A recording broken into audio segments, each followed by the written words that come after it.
Ciao a tutti, benvenuti, ben ritrovati a questo nuovo appuntamento. Vi svelo un mistero alla live streaming del mercoledì pomeriggio. Oggi torniamo a parlare della questione dei droni, torniamo a parlare naturalmente di fenomeno UFO e tante altre sfaccettature, in particolar modo che sono legate ad una serie di dichiarazioni, più che altro di documenti che in questo momento stanno circolando, che sono poco conosciuti ma sono molto interessanti, e alcuni dei quali ve li farò diciamo vedere e li spiegherò molto rapidamente, altri invece ve li mostrerò in anteprima, poiché molto probabilmente nelle prossime settimane farò dei piccoli approfondimenti in specifico.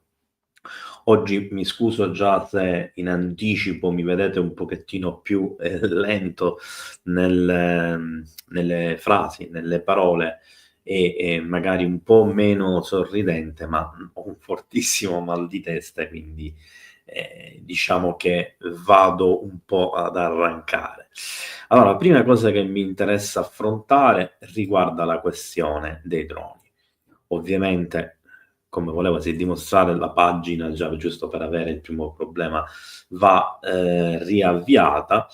Volevo farvi notare come sono in aumento gli avvistamenti di UFO e gli avvistamenti di droni segnalati al NUFORC e quindi presenti nella mappa in tutto il Sud America e in particolar modo nella parte sud del Brasile e naturalmente in Messico. Sono forse nuovamente, almeno in alcune zone, in aumento gli avvistamenti anche negli Stati Uniti, dove naturalmente la concentrazione rimane assolutamente ai massimi livelli. E mi interessa farvi notare, già ve l'avevo detto lunedì scorso all'inizio della live con Massimo e Salvo, lo ribadisco ancora una volta, che adesso finalmente anche i comandanti e il personale delle navi stanno cominciando a fare delle segnalazioni, quindi cominciano ad apparire qua e là, come potete vedere negli oceani, nei mari, anche avvistamenti, e questi sono in aumento. Infatti lunedì ce n'erano 4 o 5 in tutto il mondo, adesso sono circa una ventina. Qua ne vediamo per esempio alcuni segnati in verde, e questi sono naturalmente tutti nuovi. Sono in aumento anche in Groenlandia e in zone molto isolate, sono in aumento, come vi avevo detto l'altro giorno, in tutti i paesi dell'est europeo e in Turchia, e cosa molto strana, cominciano ad apparire alcuni avvistamenti UFO anche in mezzo ai deserti, ma ne ho beccato uno che ha anche dell'incredibile, perché è in piena Antartide, qui di qualche giorno fa. Naturalmente ce n'è uno vicino a McMurdo, nella parte diciamo più scoperta dei ghiacci, ma questo qua in mezzo è davvero molto interessante. Allora, andiamo a noi e quindi alla questione dei droni. Allora, dicevo, in realtà il fenomeno non accenna a diminuire, così come il parallelo fenomeno dei plasmoidi e il parallelo fenomeno ufologico più in generale, che vede presenti naturalmente dei triangoli e in particolar modo oggetti sigariforme, fusiforme, oggetti a forma di tic-tac, ma anche altre tipologie di sfere come quelle diciamo di tipo metallico, riflettente, azzurro, e via discorrendo, ma anche dischi volanti, altri oggetti più canonici, più che rientrano nelle statistiche ufologiche in generale. E naturalmente questo porta ad una ulteriore attenzione a determinati particolari. Per prima cosa sono in costante aumento gli avvistamenti fatti dagli aerei, mentre per fortuna stanno finalmente diminuendo tutta quella serie di incidenti aerei che c'erano stati dall'ultima settimana di dicembre fino alla prima settimana di marzo, con una quantità veramente allarmante. Stanno rientrando piano piano, diciamo, nei limiti della norma. Spero che mi abbiate sentito finora bene, perché mi ero dimenticato di mettere il microfono in posizione corretta. Adesso mi dovreste sentire un attimino più forte. Fatemi un cenno, ovviamente, se mi avete sentito bene fino adesso, che mi interessa ovviamente saperlo, quindi scrivetemelo in chat, per favore. E intanto un affettuoso benvenuto a tutti coloro che non ho avuto ancora la possibilità di salutare in chat, ma naturalmente, essendo da solo, non è possibile gestire tutte le cose, quindi un saluto e un benvenuto a tutti. Ok, perfetto, si sentiva bene, adesso si sentirà anche più forte. Dicevo quindi che sono in aumento gli avvistamenti fatti dagli aerei. Infatti molta più gente presta attenzione ai finestrini e fa dei avvistamenti davvero interessanti. Nei prossimi giorni ve ne mostrerò sicuramente uno che è stato girato proprio da un aeroplano, tra l'altro civile, in prossimità di fase di atterraggio, quindi di un aeroporto, mentre sta sorvolando una grande città, dove è possibile vedere alcuni di questi oggetti veramente enormi che stazionano sopra la città, sono perfettamente immobili, in overing, con uno schieramento molto lineare, cioè sono tutti sulla stessa linea, messi in diagonale rispetto, quindi a quote differenti, naturalmente. Andiamo quindi a vedere un'altra cosa interessante che riguarda la questione dei droni, ma da un punto di vista della censura. Intanto saluto a Bruno che è arrivato, e comunico anche a lui che non risponderò alle domande, non ci saranno domande, perché avendo un mal di testa terribile, quando finisco di parlare saluterò tutti e chiuderò naturalmente. Allora, vi mostro una cosa che magari non tutti avranno notato, e non tutti, utilizzando X, magari si sono accorti che sta succedendo. In pratica, se noi andiamo a cercare su X, ma la stessa cosa sta avvenendo un po' in tutti i social, come ho fatto io prima di arrivare a questa pagina, ma ora se volete lo facciamo anche immediatamente per fare una ulteriore verifica. Tutti i post cercando droni o drone o drones, quindi utilizzando anche la terminologia americana, associato a New Jersey, non si trova più niente che sia successiva al 14, 15 e 16 di dicembre 2024. Vi faccio vedere, per esempio, questo è un video del 14 dicembre 2024. Qua siamo al 14 dicembre 2024, 14 dicembre 2024, 14 dicembre 2024, 15 dicembre 2024, 14 e via discorrendo, 14, 14, 14. Se fate una ricerca e scorrete all'infinito, non si trovano, fatte eccezione i miei praticamente, e pochi altri, non si trovano più riferimenti alla questione dei droni e notizie sui social successive a quella data. Cosa sta succedendo? Probabilmente sta succedendo che è in atto una forma di censura molto sottile, fatta abbastanza bene, che non permette la pubblicazione, o meglio, va cancellando periodicamente le pubblicazioni fatte in modo successive che abbiano come parole chiave di ricerca droni, drones, drone e New Jersey associati insieme. E questo non è strano, purtroppo ce lo possiamo e ce lo dobbiamo aspettare che accada, ma è un indice che in realtà questo fenomeno è ancora presente, fa ancora discutere e in qualche modo è sicuramente, magari in alcuni punti, anche in aumento. Ma andiamo ad altre questioni. Vediamo un momento. Okay, c'è una dichiarazione, vediamo, okay, la prima di tutti, che sono tutte pagine che mi sono salvato su X e quindi le devo andare a ripescare. andiamo a parlare di una questione legata a Christopher Mellon e ad una sua dichiarazione fatta direttamente su un post di X e che fa riferimento ad un suo vecchio articolo che probabilmente gli ha creato dei problemi. Quindi andiamo a fare la traduzione. Qui c'è l'articolo a cui fa riferimento, che è del Daily Mail. Ho avuto l'opportunità di corrispondere brevemente con il dottor Harald Malmgren e avevamo programmato di incontrarci.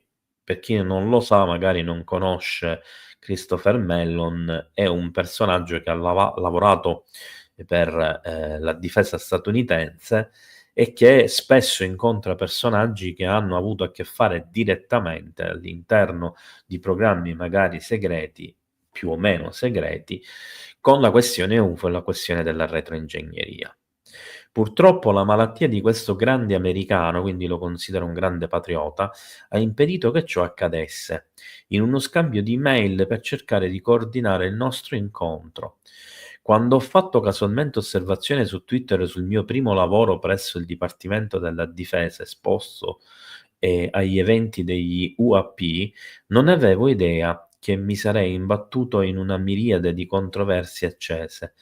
Mi sono tirato indietro con delicatezza dall'essere rappresentato come colui che conferma l'esistenza degli UAP e il lavoro svolto con la riprogettazione degli oggetti lasciati da loro.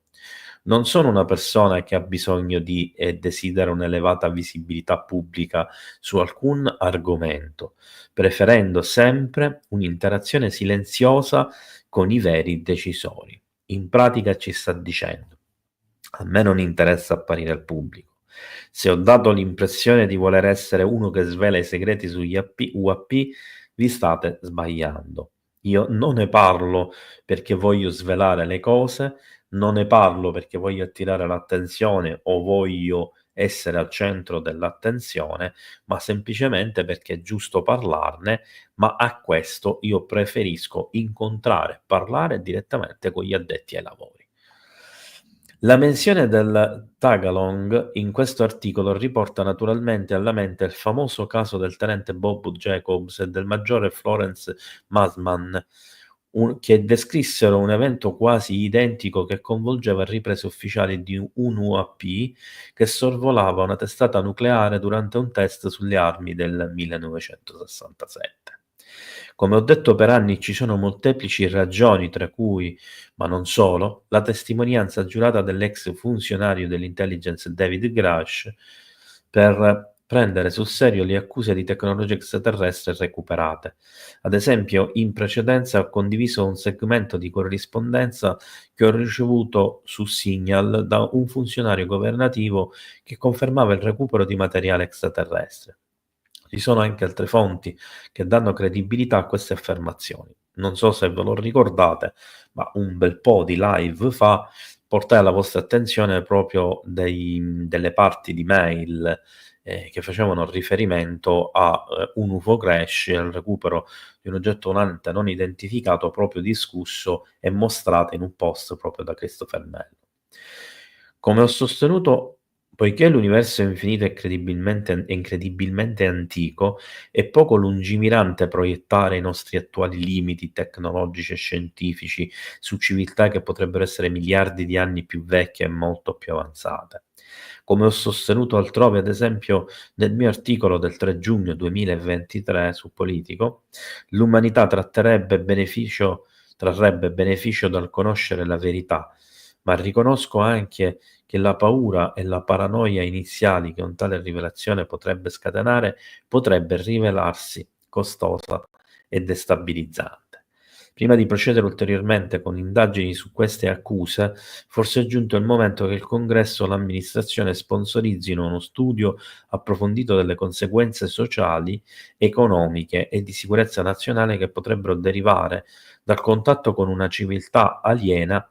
Dopotutto si tratta di un qualcosa che potrebbe accadere in qualsiasi momento, anche se non è già accaduto, anche se in realtà, vabbè, la traduzione probabilmente è sbagliata, quindi in realtà non sarebbe accaduto.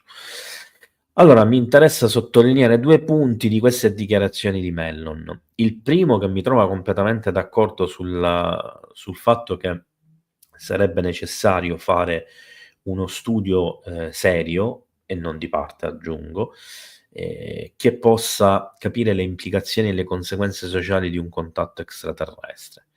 Ma tra le righe di tutto il discorso, inclusa quest'ultima parte, vedo un passo indietro di Christopher Mellon, quasi come a volersi tirar fuori dalle attenzioni che aveva precedentemente attirato facendo delle dichiarazioni forse troppo eclatanti in certi punti e portando informazioni che magari per qualche ragione potrebbero, avergli creato tutta una serie di, problematiche naturalmente.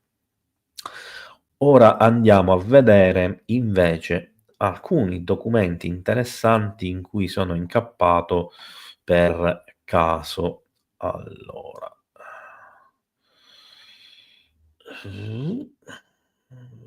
Datemi un secondo di tempo perché qua si sono messi tutti in disordine.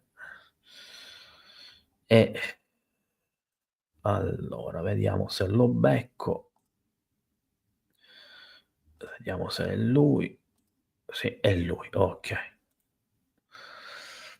Allora, questo articolo, brevissimo, dice: "Documento declassificato rivela che la Central Intelligence Agency ha utilizzato segretamente la proiezione astrale, visione a distanza, cioè il remote viewing, nel 1984 per visitare Marte, ma 1.000.000 di anni fa".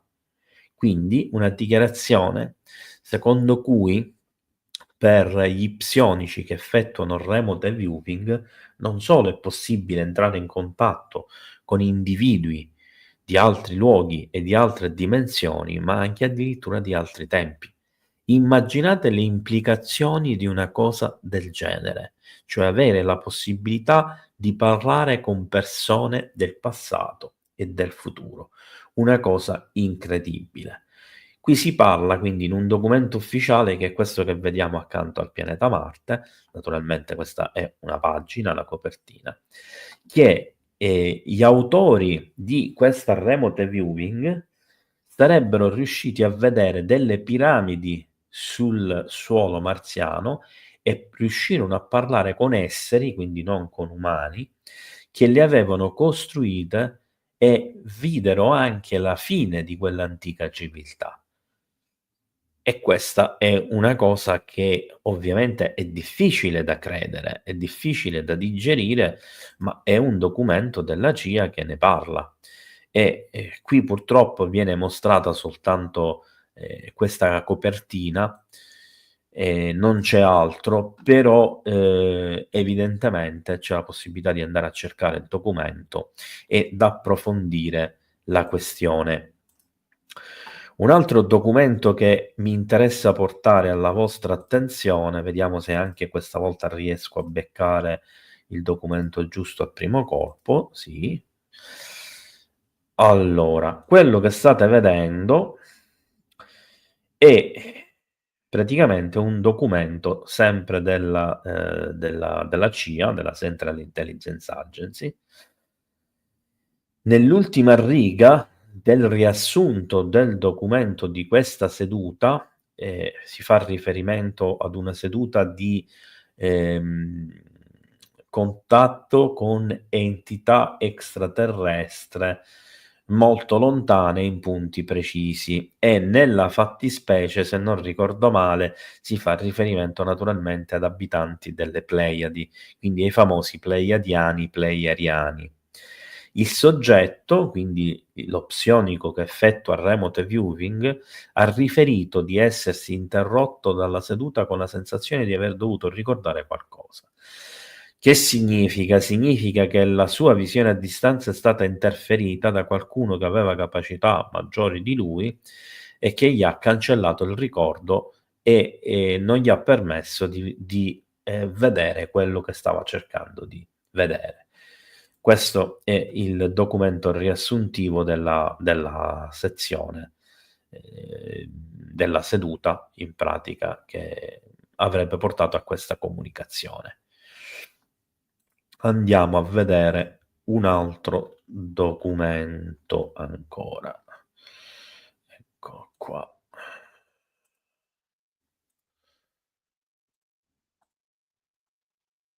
Allora, qui ci sono, potete vedere, tutta una serie di documenti. A me sono di diverse sedute che riguardano gli stessi argomenti, riguardano contatti di psionici, divisione a distanza con esseri extraterrestri, alcuni dei quali vivono in altre stelle, in altri mondi, o hanno basi sulla Terra. Qui mi interessava approfondire un attimo in questa sessione, in questo documento, dove dice: c'è un senso di sacro e di santo, quasi religioso, in questo posto che sta visitando il remote viewer.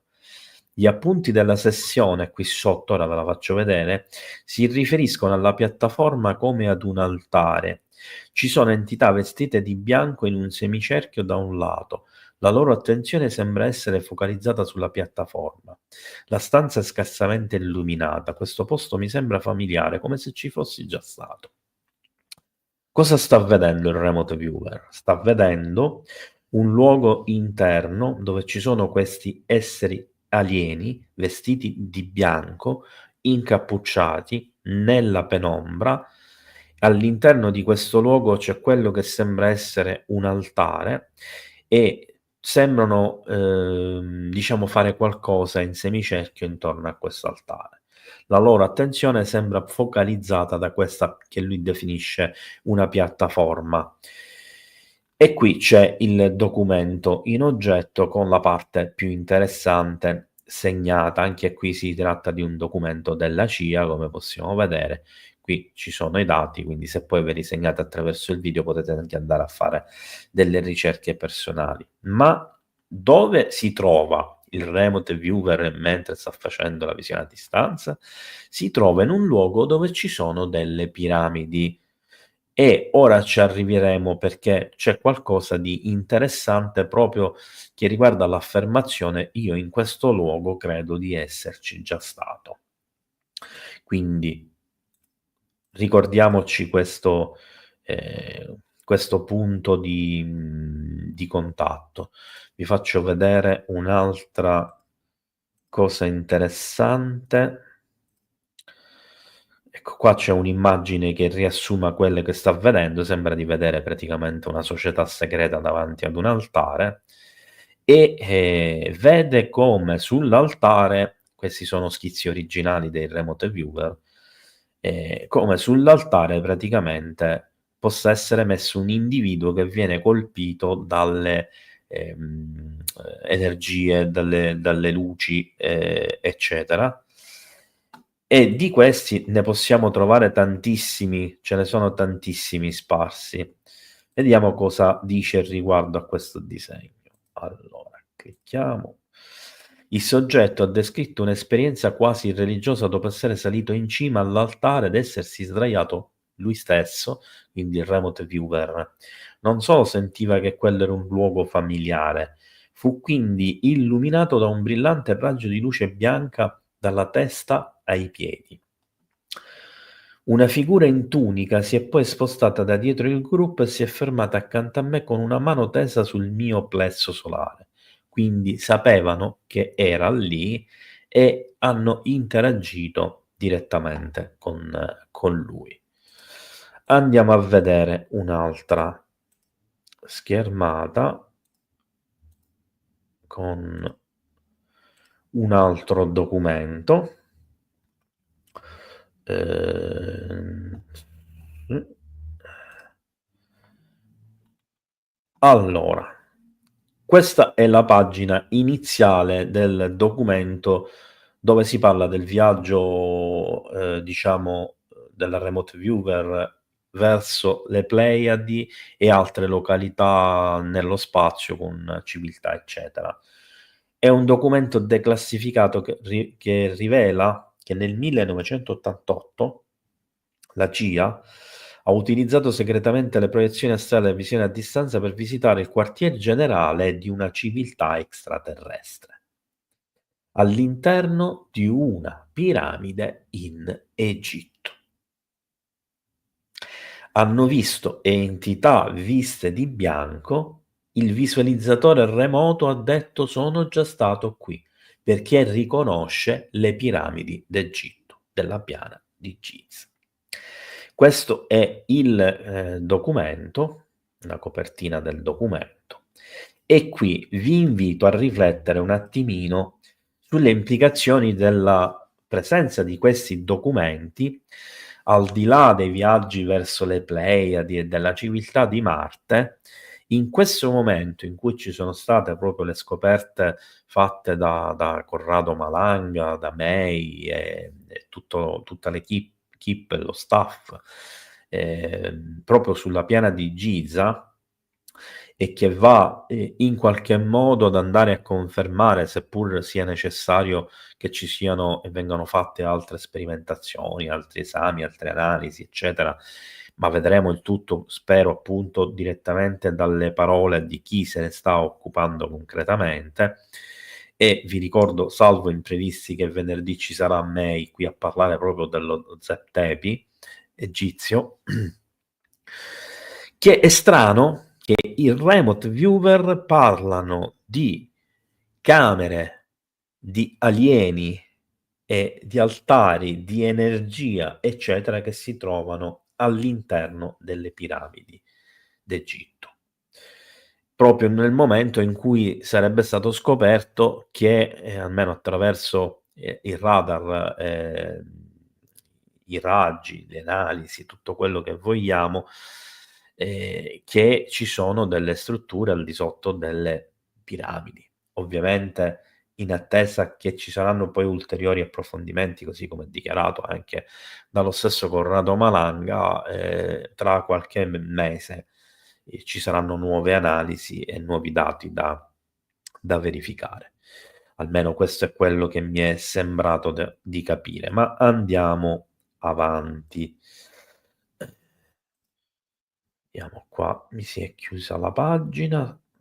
Allora, questa è un'altra questione invece. Allora, droni negli anni 40. Ritorniamo nuovamente alla questione dei droni. Infatti, in questi documenti, che in realtà sono dei ritagli di documenti che vediamo qui sotto, si parla di oltre 100 uomini e ufficiali che osservarono oggetti volanti non identificati con luci lampeggianti, esattamente come i droni di ora, nel 1949 vicino alla base di Killen, un impianto di armi nucleari. Sembra di rivedere la stessa cosa. Non stiamo parlando di barzellette, non stiamo parlando di teorie, stiamo parlando di documenti declassificati. I metodi di osservazione e tracciamento dell'artiglieria esclusero stelle e aerei. Ora vi faccio vedere, vediamo se riesco, prima questo, ok, devo passare ad altra pagina. Questo è uno dei documenti in oggetto. La prima pagina è quasi completamente sbiadita e non si vede, ma ci sono diverse pagine, sono 33 pagine di documento. Non so per quale motivo alcune ci impiega più tempo a caricare, altre meno. E vabbè, inutile farvele vedere tutte. In buona sostanza, questo documento è scaricabile. Se vi interessa poterlo consultare, scrivetemi poi a fine live, sotto la live, che volete il documento, che io vi posterò il link per poterlo scaricare e visionare direttamente. Quindi questo è uno dei documenti che stanno, diciamo, permettendo di studiare, di verificare questi avvistamenti di droni degli anni 40, in particolar modo del 1949, con le stesse caratteristiche degli UAP lampeggianti che vengono avvistati in questo periodo e vengono definiti anche in questo caso droni. Quindi abbiamo anche, diciamo, qualcosa che le anticipa. E ci sono anche dei disegni fatti proprio dai battaglioni di artiglieria che studiano tutte le dinamiche, le traiettorie, le direzioni, oltre la varia documentazione che possiamo osservare qui in alcune delle sue pagine. Vi faccio vedere anche un altro di questi documenti che ho trovato. Eccolo qua, Camp Hood, Texas, 1949, incidente numero 329. Vorrei sottolineare questa cifra perché vuol dire che ce ne sono stati 300, almeno 329 di questi incidenti con i droni nel 1949. Ovviamente anche qua il documento è composto da varie pagine, ve ne sto mostrando solo 2, sono 24 pagine di documento, anche per questo vi metterò il link se mi chiedete di andarlo a vedere. Andiamo quindi ad un'altra questione che mi interessa portare alla vostra attenzione. Allora, ecco qui. Importante. Il leggendario ingegnere aerospaziale Kelly Johnson, famoso per aver ideato l'U-2 e l'SR-71, i 2 aerei spia più famosi del mondo, di cui il secondo praticamente è diciamo stato leggermente superato per velocità, ma ha detenuto il record di velocità aeronautico fino a una decina di anni fa. Credeva fermamente negli UAP, cioè negli UFO. Nel 1953 Johnson e 5 dei migliori ingegneri e piloti della Lockheed Martin osservarono un UFO da 2 postazioni separate e hanno scritto anche loro qui un resoconto governativo, quindi è stato consegnato al governo. Qui abbiamo delle parti salienti che ci vengono mostrate, ma io vi voglio far vedere comunque, almeno genericamente, il documento. Quindi abbiate sempre un po' di pazienza perché sono tutte pagine che devo andare a caricare. Agora Caliph, dicembre 1953. Questa è la prima parte del documento. C'è una seconda pagina, una terza pagina, una quarta pagina. Si tratta di 12 pagine in tutto, dove ci sono anche disegni degli oggetti visti.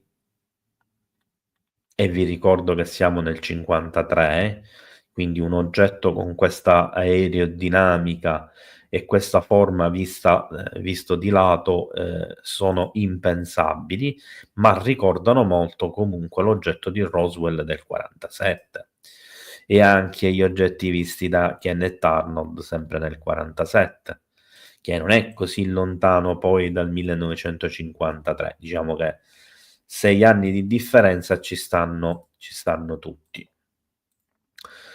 Andiamo a vedere altre 2 cose molto interessanti. Allora, una è questa.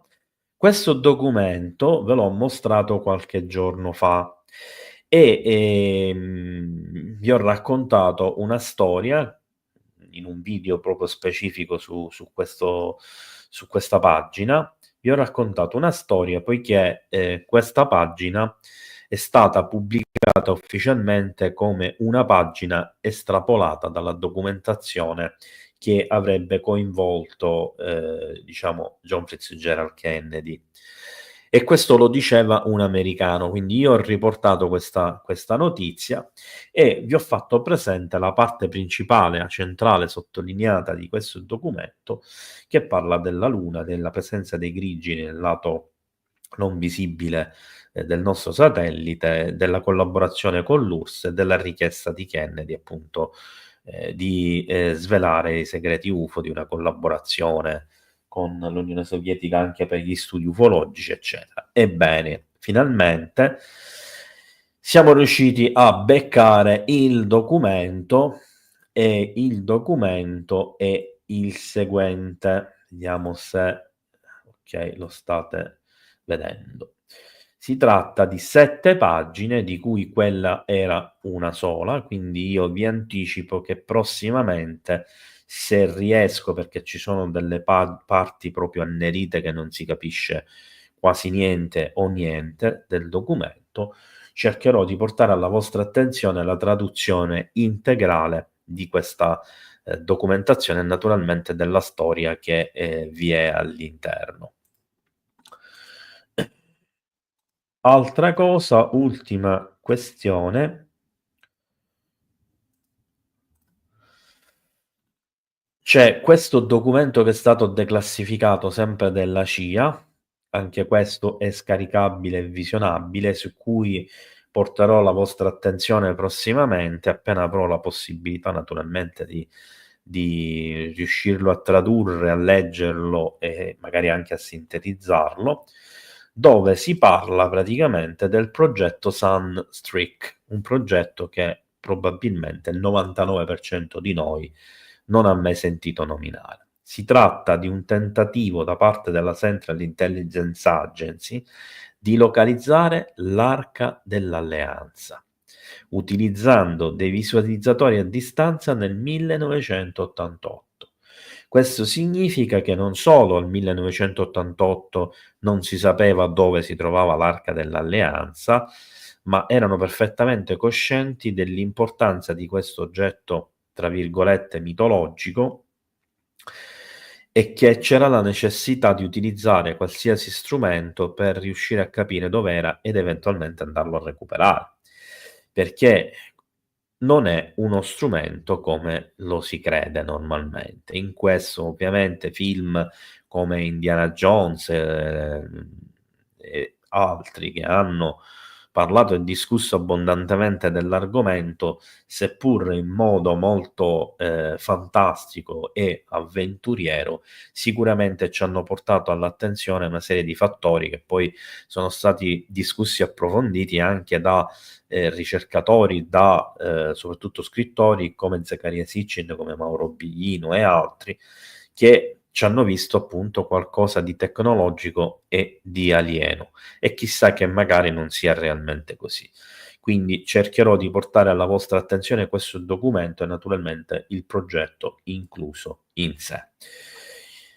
E questo è quanto. Allora, ovviamente, ragazzi, io, se ci sono sempre informazioni nuove, questioni anche di documenti, ma notizie, eccetera, che magari non sono prettamente legate a questioni che possono essere date il lunedì nella live che facciamo insieme a Massimo Cirami e Salvo Sax,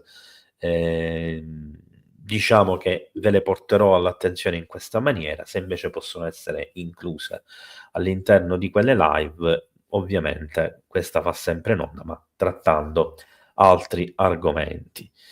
Io con questo ho concluso, ho cercato di sintetizzare al massimo, mi scuserete se ovviamente sta durando meno del solito questa live, ma e non rispondo a eventuali domande, ma avevo detto appunto di non farne, e infatti non mi sembra che ce ne siano, ma col mal di testa che ho, anche se va leggermente meglio, preferisco così. Vi rimando alla live di domani, che vi ricordo alle 18:30 all'ora del mistero. Anche in questo caso si tratterà di un'importante abduction, e una forse delle più famose, più discusse e ancora oggi misteriose che ci sono nella storia di questo fenomeno a livello internazionale. Non dimenticate il like, naturalmente. Se ci sono nuove persone le invito a iscriversi al canale. Grazie di essere stati qui con me. Grazie di aver avuto la pazienza di sentirmi parlare più lentamente e di non aver risposto alle domande. Ciao a tutti, ci vediamo domani. Grazie. Ciao.